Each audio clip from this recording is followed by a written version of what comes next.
நான் அந்த மாதிரி பண்ணியிருக்கேன். உங்களுக்கு கொஞ்சம் கட்டியாக வேணும்னா நீங்கள் அதுக்கு தகுந்த மாதிரி யூஸ் பண்ணிக்கோங்க. ஏன்னா நான் நிறைய ஃப்ரூட்ஸ் போடுறதுனால அதை வந்து இதோடு சேர்த்து மிக்ஸ் ஆகும்போது கொஞ்சம் நல்லாயிருக்கும். அதனால தான் இப்போ நான் என்கிட்ட இருக்க ஃப்ரூட்ஸ் எல்லாத்தையுமே நான் வந்து என்ன செஞ்சுக்கிறேன், இதில் சேர்த்துக்கிறேன்.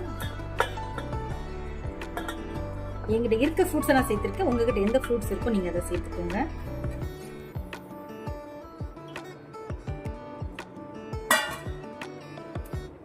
இது ஓரளவுக்கு நல்லா ஆறிடுச்சுங்க. அதனால இப்போ என்ன செய்கிறேன், இது கூட நான் வந்து